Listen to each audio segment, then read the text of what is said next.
Greetings all! Today, we will be examining the rare electric flying type Pokemon Emolga, the Sky Squirrel Pokémon. Cute in appearances and more than bursting with personality, Emolga are high-flying critters that can certainly prove to be an interesting encounter for those expecting a more grounded fight. Emolga have black hair covering the backs of their bodies, including their bolt-shaped black tail, with white fur on their front belly, digiless feet, arms, and three-fingered hands, as well as their face, which is rimmed on the sides by black fur. Their ears are black on the back, with a white interior and yellow inner trim, with black eyes, yellow cheek spots, and yellow membranes covering the sides of the body up to the arms, which they use to sustain flight. Although Emolga and Pachirisu in particular are closely related to one another, both creatures live fairly different lives due to their modes of transportation. While Pachirisu must rely on their hard front teeth to crack the hard, heavy nuts that fall out of some trees, Emolga are adapted to feed on the soft berries that generally do not become heavy enough to fall down on their own, as well as relatively mobile insects. This adaptation is a direct consequence of their ability to glide, which is obviously absent from their contemporary, as is their inability to learn powerful physical attacks like Hyper Fang and Super Fang. Instead, these creatures rely on attacks to take advantage of their exceptional speed and aerial powers to deal damage, including the acrobatics and volt switch attacks, utilizing electricity to further stun targets or grill their food before consumption. While this means little to professional trainers that prefer more powerful Pokemon, young trainers that have the luxury of traveling abroad should recognize these differences, as well as the fact that Pachirisu are better defensively, while the Emolga are better offensively and are faster, and plan accordingly when including either in their party. While Emolga are not capable of actual flight, they are capable of gliding through the use of the thin membranes connected to their forelimbs and posterior limbs. In flight, their gliding abilities are further enhanced by the electricity that is naturally absorbed from the atmosphere and stored within the electrical sacs in their cheeks, particularly favoring evening thunderstorms to the point of blotting out the sun with sheer numbers at the slightest crack of thunder.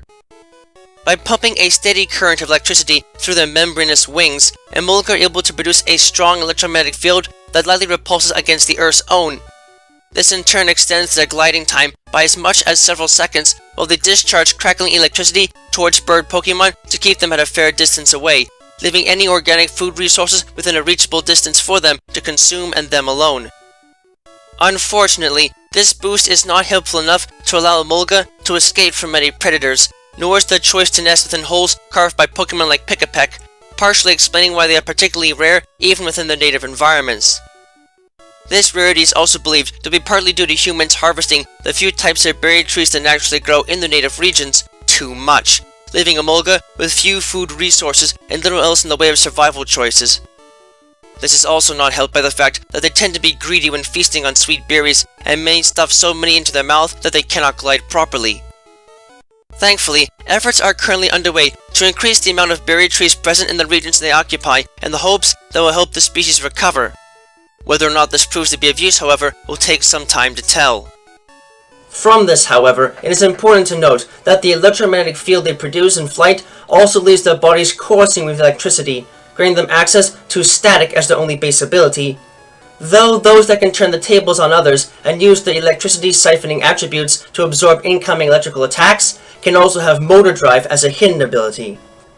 As far as the stats are concerned, perhaps not surprisingly, these woodland creatures are not the most gifted of fighters and underperform in pretty much all areas as a fully evolved electric and flying type Pokemon, their base speed stat being the only exception to this rule. But moves like Volt Switch help to counter this and give them at least somewhat of an edge if pressed into a combat role. Emolga are always a treat to observe in the wild, not just for their adorable looks, but also for their surprising capacity to befuddle others that underestimate them. It is true that they aren't always the best at actually hurting others, but they can still make themselves a nuisance to deal with and give plenty of opportunities for stronger teammates to finish off any sort of conflict they might end up taking part in. Their electrified forms can make it difficult for them to come into safe contact with others, but at the very least, they can still make the most of things and be friends to anyone willing to give them a chance. They generally act as a benign presence around others and aren't that easy to agitate, as they will more likely run away than confront anyone directly. But if you do manage to aggravate them enough for such an issue to come into play, they are great at hit-and-run tactics and can definitely lead others to moving and attacking in circles if they can't keep up with their wily antics. They might not always prove to be the best fighters to use, but Emolga are still entertaining and fun-loving rodents that can make for good friends to younger children and those just looking for a good time in general. They can be a bit tricky to handle when pressed into a fight, but they can still make the best of any situation and do their best to make sure they can keep themselves and others out of range of whatever the opposition might throw at them. Just do yourself a favor and make sure that you keep yourself on the good side. They might not be able to cause a ton of harm with their attacks, but get on their nerves and they'll gladly glide over to rest on your head, before giving you a shock sure to teach you a lesson in not aggravating otherwise peaceful animals.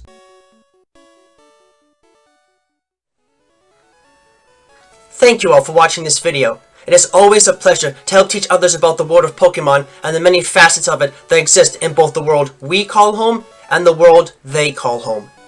If you'd like, please leave a comment and subscribe and ring the bell to this channel to get regular updates on content and anything else that might be going on. You can find me and my written work on DeviantArt under the name Utitus and be informed of information and content uploads on my Twitter page and my Patreon page. Donations are always welcome. Always remember, the world of Pokemon is a vast and varied place, and there's no telling what secrets might be hiding just around the corner. So keep watch, stay vigilant, and always prepare for the unexpected. Until next time, have a wonderful rest of the day.